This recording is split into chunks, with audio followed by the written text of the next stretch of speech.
Meus irmãos, muita paz, Jesus nos abençoe, que Ele continue sendo o caminho por onde devem trilhar os nossos pés.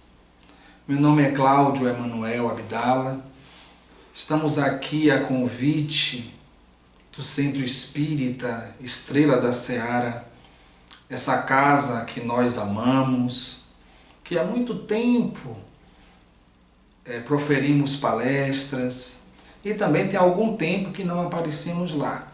Mas o carinho, o amor continua o mesmo. Nesse tempo de pandemia, nós estamos descobrindo uma outra forma de comunicação através dos vídeos, através das lives, através desses encontros virtuais, porque nós estamos afastados, mas não desunidos. A fraternidade, o carinho, a afeição nos mantém ligados uns aos outros nos laços mais ternos e carinhosos do coração. Hoje nós vamos falar de um tema que nos foi proposto, vazio existencial, dando umas pinceladas também na questão do alcoolismo. Mas antes de começarmos a conversar, vamos orar, vamos elevar o nosso pensamento a Jesus, pedindo a Ele que nos ampare, nos proteja, nos ilumine. Senhor Jesus, permanente inspiração dos nossos destinos, abre-nos por misericórdia, como sempre, as portas excelsas de Tua providência incomensurável, doador da vida. Auxilia-nos a distribuir ressurreição nos vales sombrios da morte. Príncipe da paz, ajuda-nos a combater o mal com as armas do Espírito. Distribuidor do sumo bem, não permita que os nossos ouvidos adormeçam ao coro dos soluços dos irmãos que padecem nos círculos do sofrimento. Embaixador angélico, não nos concedas paz, enquanto não vencermos os monstros do orgulho e do egoísmo, cooperando contigo em tua augusta obra terrestre. Dá-nos, amado Mestre, o prazer e o favor de servir-te.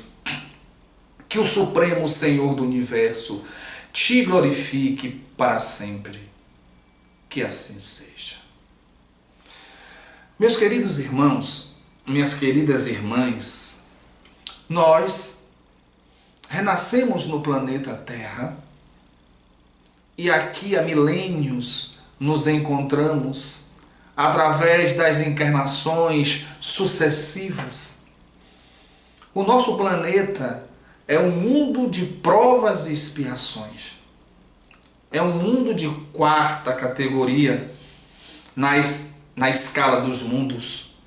Porque se nós fôssemos observar, existem os mundos celestes, os mundos felizes, os mundos de regeneração, os mundos de prova e expiação e os mundos primitivos. Nós somos do mundo de prova e expiação. Quarta categoria. Isso quer dizer que os espíritos que nascem e renascem aqui na Terra para alcançar a sua evolução são espíritos ainda inferiores. Muitas vezes nós falamos que nós estamos na Terra porque a Terra é um planeta de provas e expiações. Na realidade, a Terra é um planeta de provas e expiações porque nós estamos nela. Porque o que caracteriza o nível do planeta é a natureza evolutiva dos seus habitantes. E nós somos espíritos ainda inferiores. E nós nascemos e renascemos na Terra trazendo para a existência corpórea os nossos conteúdos. Nós somos herdeiros de nós próprios. Nós trazemos a cada reencarnação, a cada vez que nos corporificamos na Terra, nós trazemos tudo aquilo que nós acumulamos de positivo e de negativo. Nós trazemos esses conteúdos que fazem parte de nossa vida. Por isso, a grande maioria dos seres encarnados na Terra, como diz Joana de Ângeles, são seres fisiológicos. Cerca de 80%. E o que são seres fisiológicos? São pessoas que vivem para as coisas básicas. Crescer, nascer, crescer, trabalhar, casar ou não, ter filhos, envelhecer alguns, morrer todos no corpo. Isso quer dizer que são pessoas que não têm ideais na vida espirituais. 20%, Joana diz que são seres psicológicos. São aqueles que experimentam tudo que os seres fisiológicos experimentam, mas eles acreditam que a vida tem um outro sentido, que a vida tem uma razão de ser, que existe a espiritualidade, que existe o processo evolutivo. Então, muitas vezes, a grande maioria das pessoas, por terem falta de objetivos relevantes na vida, penetram no vazio existencial. No vazio existencial. Nós vivemos no mundo das aparências. O ser humano tem que aparentar ser forte. Nós percebemos que a sociedade cobra que a pessoa tenha sucesso. E ter sucesso no mundo é ter dinheiro, é ter poder, é ter fama. Nós vivemos nesse mundo das aparências. As relações entre as pessoas são muito frágeis. As relações se desfazem por qualquer coisa. Casamentos de 1 semana, 2 semanas. Relações de amizade que no primeiro embate, na primeira dificuldade, vai cada um para um lado. Essa é uma verdade. Ter sucesso no mundo é estar na crista da onda. E as pessoas às vezes confundem ter fama com ter sucesso. O sucesso verdadeiro é o alcançar dos objetivos dignificantes da vida. E você pode alcançar todos os objetivos iluminados de sua vida sem necessariamente ser famoso.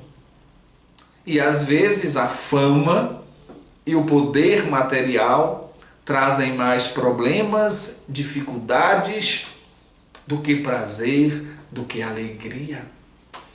Reparem, meus irmãos, nós vivemos no mundo da velocidade. Tudo é muito rápido. As pessoas querem as coisas para ontem, sem desfrutá-las na sua essência. Nós vivemos numa sociedade que gera uma grande expectativa nas pessoas em busca desse sucesso. O Japão é um dos países onde ocorre o maior número de suicídio em crianças, porque lá são cobradas. Nota 7 na escola é baixa. Nota 8 é mais ou menos. Lá tem que ser de 9 para cima, 9 ou 10. Isso gera uma pressão muito grande. Sem falar que cada um de nós busca, muitas vezes, a aprovação do outro. Isso é muito interessante. Essa busca da aprovação que muitas vezes se torna patológica. Eu vou dar um exemplo, meus irmãos. Às vezes, um casal vai para uma recepção ou uma formatura à noite, Aí a esposa, isso acontece muito com a mulher. Fiquem atentas no que eu vou falar. Aí a esposa vai no quarto, se arruma, e ela coloca uma roupa que ela se sente bem na roupa, confortável. E aí chega na sala, ela faz pro marido: como é que eu tô, bem? Ele olha e diz assim: tá bem, mas podia estar melhor. Aí ela volta no quarto, veste uma roupa muitas vezes desconfortável, um sapato que aperta o pé. Aí ela volta à sala: e agora, bem? E ele diz: agora você está linda, maravilhosa. E ela vai passar a noite toda numa tortura, com os pés latejando, com as roupas apertadas, para satisfazer o outro. Porque nós necessitamos de aprovação. E nós temos que ter cuidado com isso. Evidentemente que a opinião dos outros, para nós, é importante. Mas fazer o que Paulo diz: observa tudo, retenha o melhor. E aquilo que não for melhor, exclua. Como nós falamos anteriormente, nós vivemos no mundo das aparências e nós temos que aparentar felicidade. Muitas vezes a pessoa vê outra pessoa chorando, você não chore não. Você tem que ser forte. Homem que é homem não chora. Os machistas. Por que chorar é sinal de fraqueza? Por que chorar é sinal de falta de masculinidade? Não. Sempre que eu percebo e alguém chega para mim chorando, a minha postura é outra. Chore. Coloque para fora. Desabafe. Isso não é fraqueza, é sensibilidade. Se você não chora, você retém a emoção. E essa emoção com certeza vai repercutir em algum órgão, mais cedo ou mais tarde, que vai adoecer. Porque muitas vezes, desde pequenos, nós ouvimos: engula o choro. Não é verdade? Então nós temos que aparentar força. Como se o chorar fosse fraqueza. Temos que aparentar felicidade, mesmo estando chorando, porque senão as pessoas se afastam. As pessoas não querem estar do lado de alguém que esteja chorando, sofrendo. As pessoas querem estar do lado de quem está feliz, de quem está alegre. Quando alguém traz alguma queixa, as pessoas comentam: lá vem fulano novamente. Porque temos que aparentar o que não somos. Temos que conquistar os lauréis e a vitória no mundo. E quando a gente não consegue essa vitória que o mundo quer? Gerando-se em nós uma insatisfação. Gerando uma ansiedade. Uma solidão. Nós, hoje, vivemos com a comunicação virtual. A comunicação virtual veio para unir as pessoas, contactar as pessoas. Está sendo muito importante agora, nesse tempo de pandemia. Entretanto, meus irmãos, muitas vezes, como quase sempre, nós utilizamos um instrumento que é para o bem e desvirtuamos. A pólvora, por exemplo. Ela foi criada, a princípio, para fazer fogos na China. Era maravilhoso. Depois utilizada para abrir caminhos, explodindo barreiras de pedra. E o homem utilizou a bomba para jogar nos outros, para matar. O avião, utilizado para transportar pessoas e cargas, começou a transportar bombas. O estudo da química, da física, que foram criados para o progresso da vida, utilizados para armas químicas, para a criação de bombas atômicas. A mesma coisa nós fazemos muitas vezes com essa comunicação virtual. Repare o que acontece, meus irmãos. Às vezes eu estou aqui com a minha esposa e eu estou no celular conversando com meu amigo que está em outro bairro e minha esposa aqui. Aí, quando eu estou com meu amigo lá no outro bairro, estou ao lado dele, pego o celular e começo a conversar com minha esposa que está distante. Eu não esqueço de algo que eu ouvi de uma colega de profissão que eu achei impressionante. Estávamos juntos conversando, ela fez: Cláudio, hoje eu bati um papo tão legal com meu marido, foi tão legal. Eu disse: foi, que bom. Nós conversamos através da internet. Eu digo: ó, legal. Ele está viajando, está onde ele? Ela fez: não, eu estava na cozinha, ele estava no quarto. Meus irmãos, na mesma casa, conversando através de um aparelho, quando poderiam estar juntos, ou na cozinha, ou no quarto, conversando. Vocês estão percebendo? Tudo isso junto vai trazendo uma frustração. E muitas vezes, em busca do prazer humano, do prazer sexual, do prazer material, que é um prazer que não preenche. Joana fala que muitas vezes as pessoas buscam como o faminto busca o pão, só que quanto mais come, mais a fome aumenta. Porque essas coisas materiais não preenchem as questões da alma, do espírito. E muitas vezes as pessoas começam a se perguntar: quem eu sou?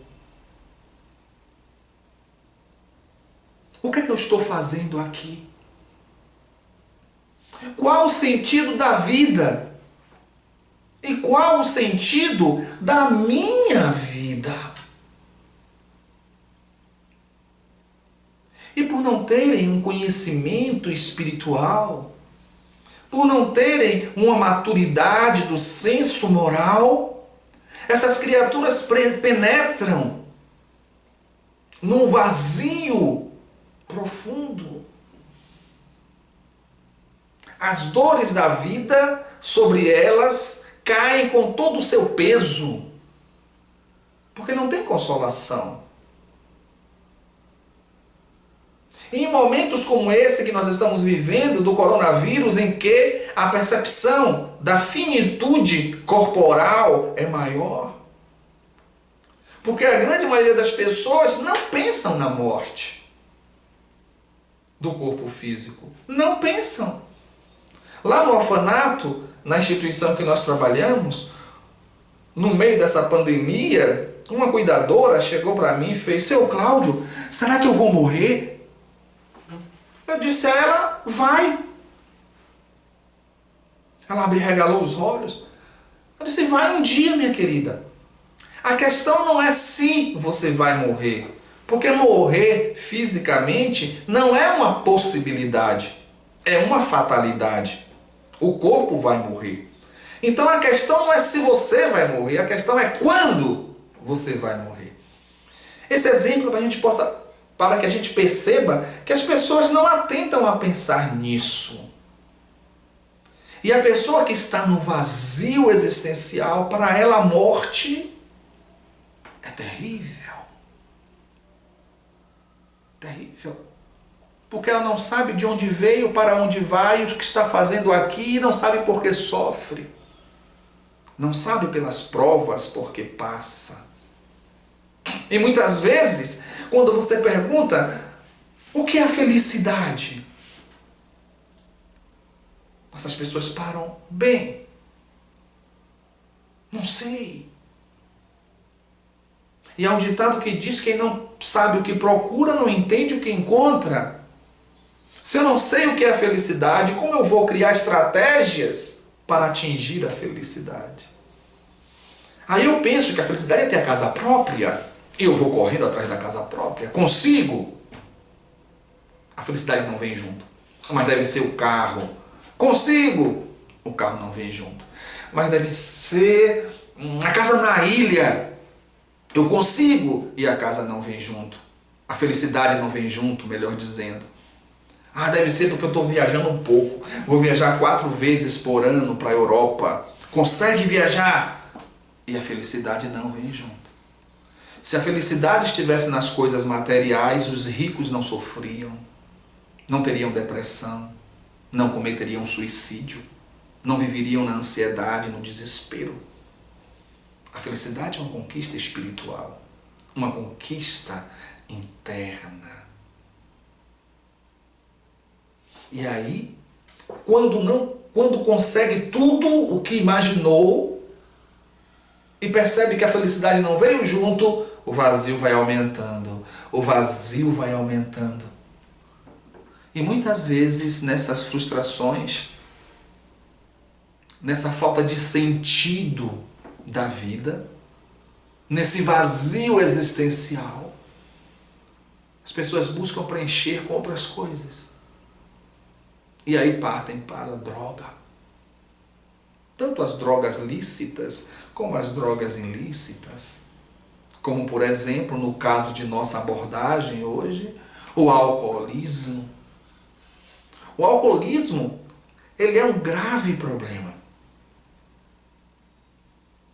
Porque, sendo uma droga lícita, ele passa despercebido no sentido de um controle do Estado. E nós percebemos que o alcoolismo, ele traz problemas físicos, problemas psiquiátricos, problemas psicológicos e problemas espirituais. Muitas pessoas pensam que porque é uma droga liberada, está tudo bem. Pode-se fazer à vontade, uso à vontade.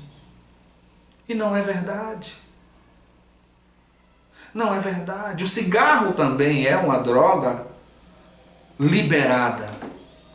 E o número de câncer de pessoas, câncer de garganta, de língua, de faringe, de laringe, de pulmão, só faz crescer para aqueles que usam o cigarro. Então não é porque uma droga é liberada que ela é inofensiva. Não é verdade. Não é verdade.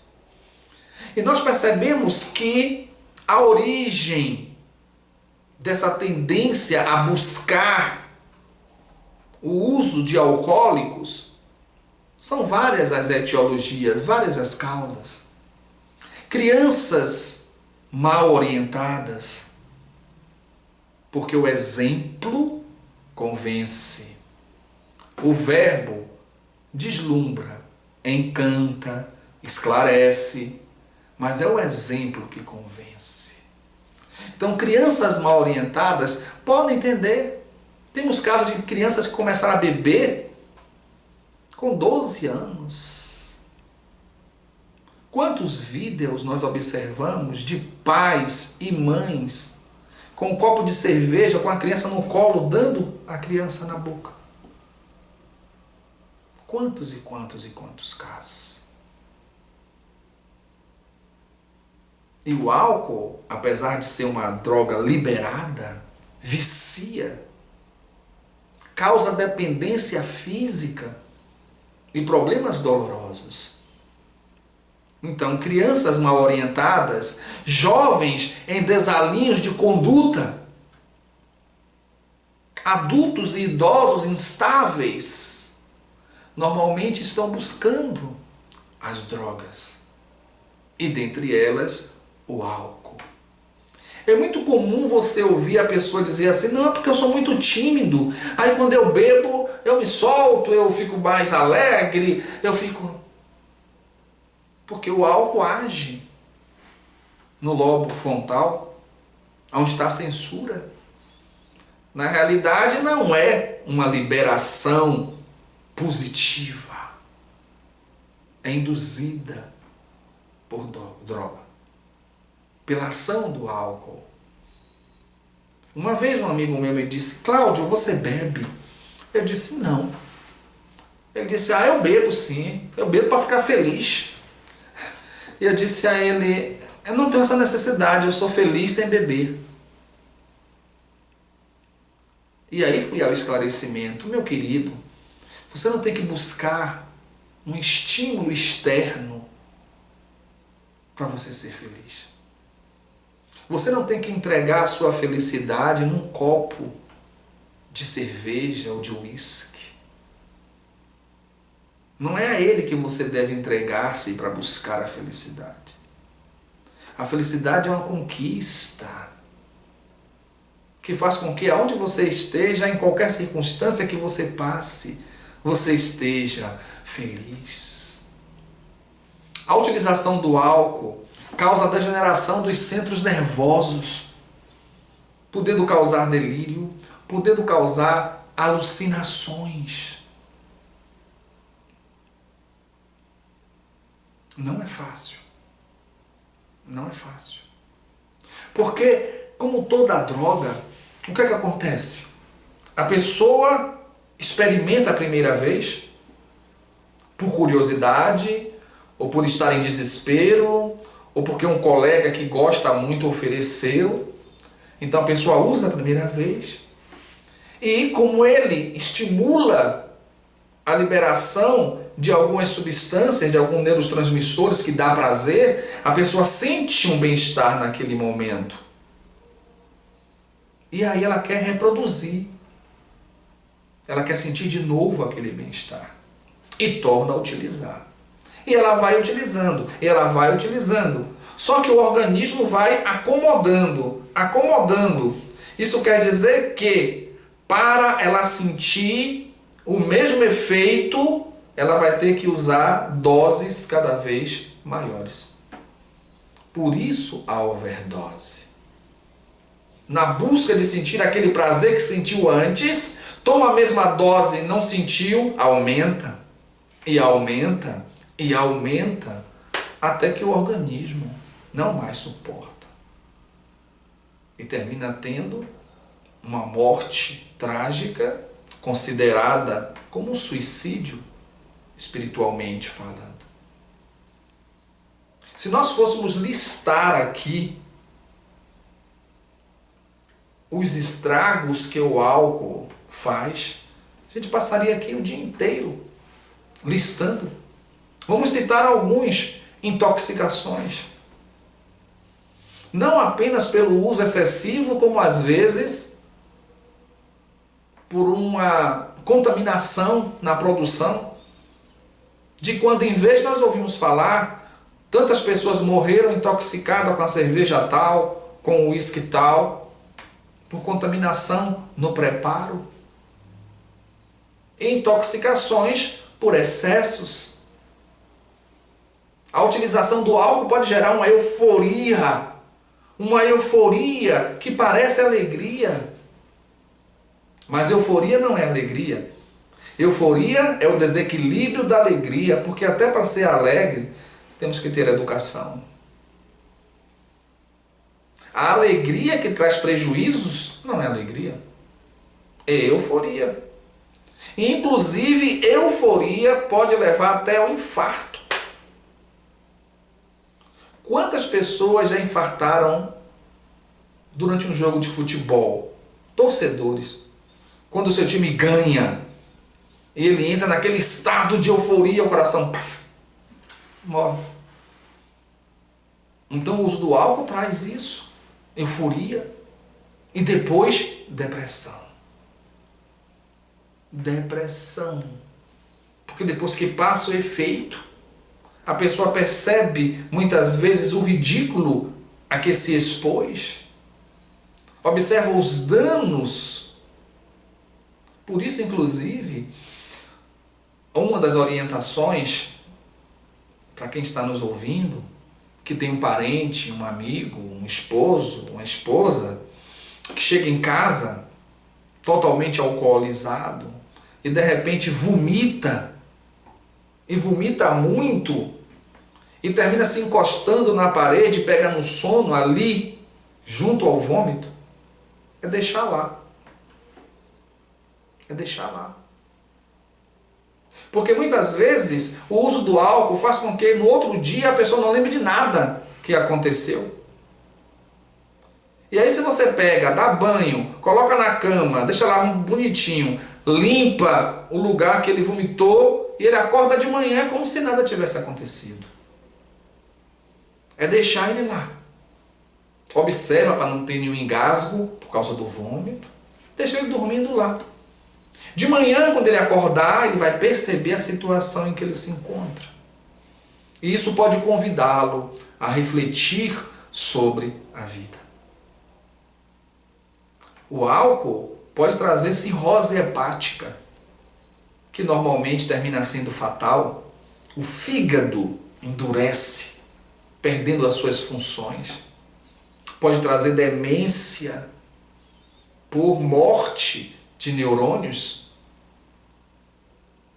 O álcool é uma das maiores causas de acidente de trânsito, com mortes de centenas, milhares de pessoas por ano. Olhe quanta desgraça o uso de uma droga que é liberada pode trazer para a criatura humana. O álcool pode trazer traumas terríveis familiares. Agressão de cônjuges, assassinato, feminicídio, ou a mulher assassinar o marido. Os traumas de um filho que tem no seu pai a figura de um herói, vendo o pai todo dia chegando carregado, bêbado, vomitando, babando, se urinando muitas vezes. E o filho vendo isso, é o seu herói que está daquele jeito. Um filho que vê o pai chegar alcoolizado em casa e bater na mãe, e bater nele. Olha os transtornos que a utilização do álcool pode trazer.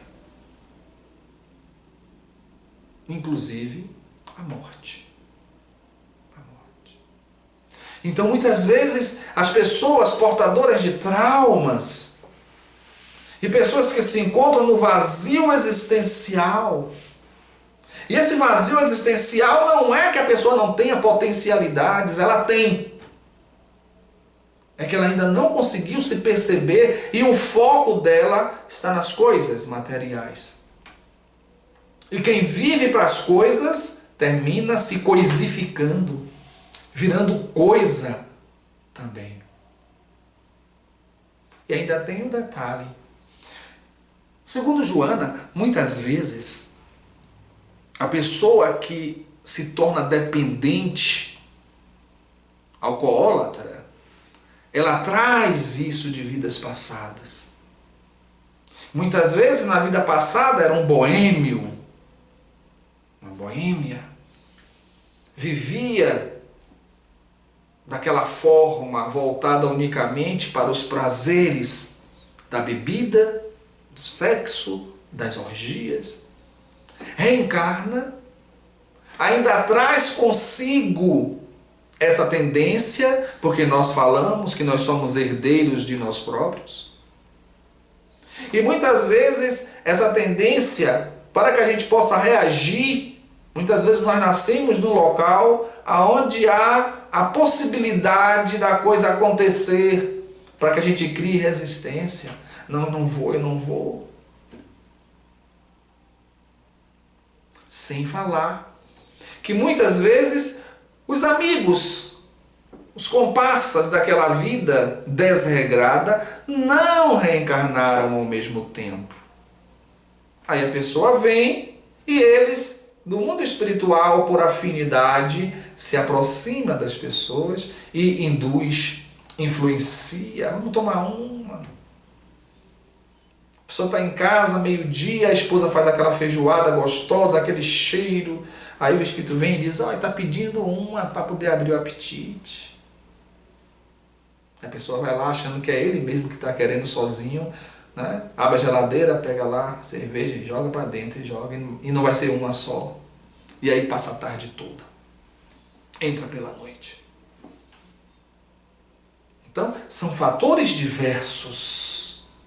Fatores intrínsecos da herança que nós trazemos de nós mesmos, das tendências que se apresentam, fatores extrínsecos do ambiente, do meio em que nos encontramos, e dentro dos fatores extrínsecos, os espirituais, das seduções, das intuições, dos arrastamentos, das sugestões dos espíritos que vibram nessa mesma faixa.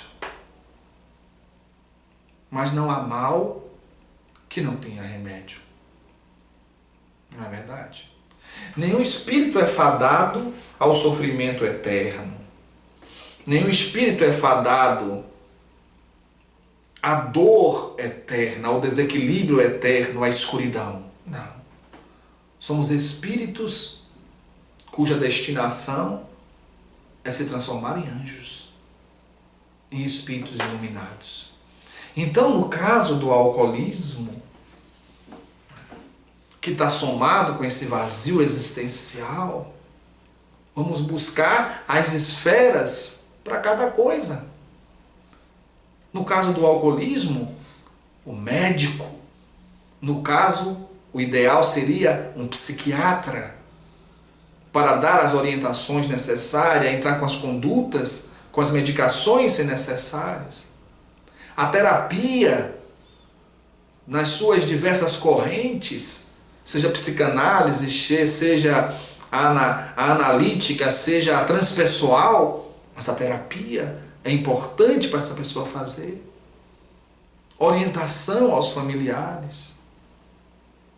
Nós percebemos o trabalho bonito que faz a Associação dos Alcoólicos Anônimos. É um trabalho muito bonito, que tem realmente ajudado muitas pessoas. E não podemos esquecer do auxílio espiritual. E o auxílio espiritual vai ajudar duplamente. Não somente a questão do alcoolismo enquanto vício, dependência, mas em relação ao vazio existencial. Preencher esse vazio. Então, o socorro espiritual é importante e a casa espírita tem um leque de abordagens. A desobsessão, sem a necessidade da presença do paciente. As doutrinárias, que educa aquele que está com problema e as suas companhias espirituais. O passe, que retira os miasmas, os fluidos deletérios, sejam eles colocados pelos espíritos desencarnados ou produzidos pela própria pessoa, pelos pensamentos, pelos sentimentos, pelas emoções desequilibradas, e o passe auxilia. A implantação do Evangelho no lar, o uso da água fluidificada, as leituras edificantes, as atividades filantrópicas, ou seja, no momento em que a criatura começa a dar um sentido à vida, no momento em que a criatura começa a buscar a sua espiritualidade, os ideais enobrecedores começam a surgir e esse vazio vai sendo preenchido.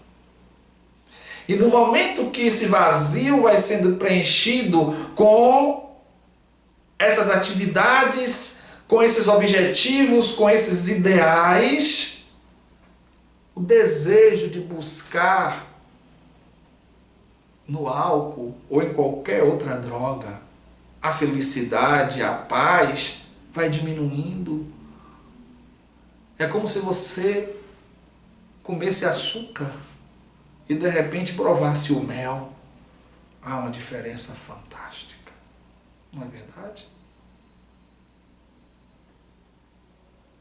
Então, quando se apresenta à criatura esses mananciais espirituais que traz a felicidade, ela não vai escamotear para buscar outras coisas fúteis, pequenas. Joana, nesse livro Conflitos Existenciais, ela cita que a cura real está na transformação moral da criatura. E aí, meus irmãos, não tem como você não falar da doutrina espírita e do Evangelho de Jesus. Doutrina espírita que lhe esclarece sobre quem você é, de onde você veio, o que você está fazendo aqui, para onde você vai, por que você sofre. E a doutrina nos apresenta o Evangelho de Jesus na sua luminosidade, na sua verdadeira acepção. A doutrina esclarece, consola. O Evangelho de Jesus nos faz amar, servir e nos dá o sentido. Por isto, a necessidade da autoconsciência, da percepção de quem você é e qual o objetivo de sua existência.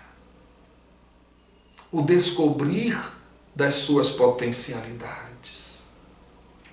O quanto você tem de bom dentro de você. Porque Deus está dentro de você. A fé, a religião traz benefícios, sim. Quando apresenta a Deus como o Pai, nós como irmãos. O sentimento de amor pela humanidade. E por fim, o triângulo do amor. O triângulo do amor não é o triângulo amoroso que falam por aí.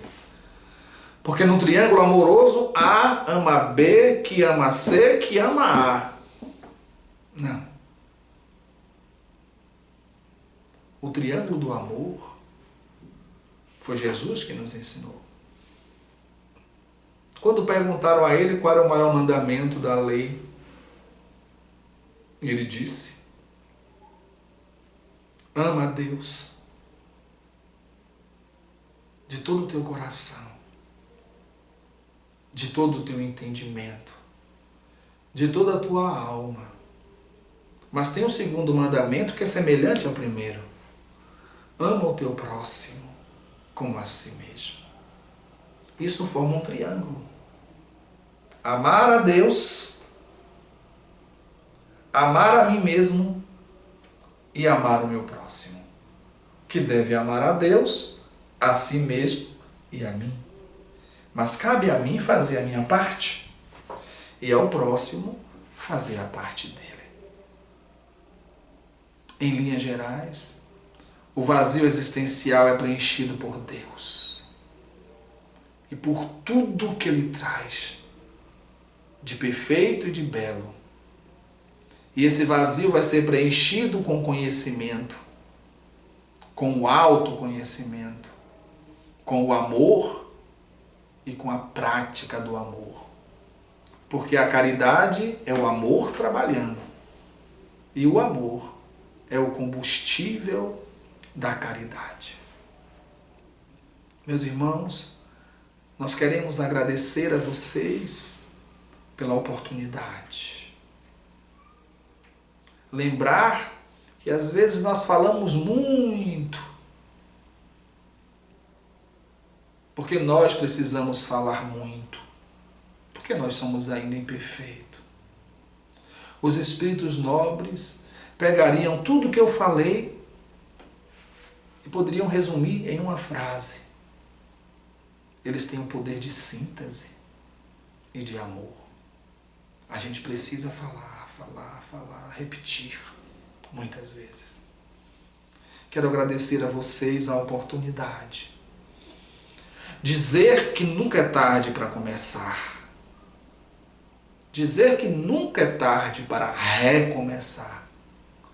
Dizer que é importante tentar outra vez e outra e sempre. Vamos então agradecer a Deus essa oportunidade.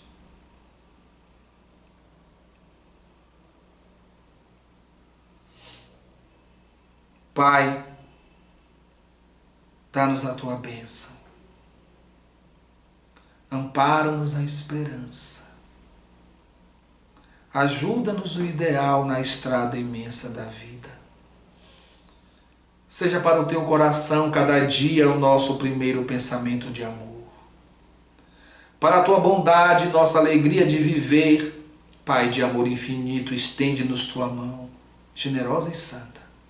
Longo é o caminho, grande é o nosso débito, mas inesgotável é a nossa esperança. Pai amado, somos tuas criaturas, raios divinos da tua divina inteligência. Auxilia-nos a descobrir os tesouros imensos que o Senhor guardou nas profundezas de nossas vidas. Ajuda-nos a acender a lâmpada sublime da sublime procura. Que a glória eterna seja em teu eterno trono. Resplandeça contigo a infinita luz, mane em teu coração misericordioso a soberana fonte do amor. Cante em tua criação infinita o sopro divino da eternidade.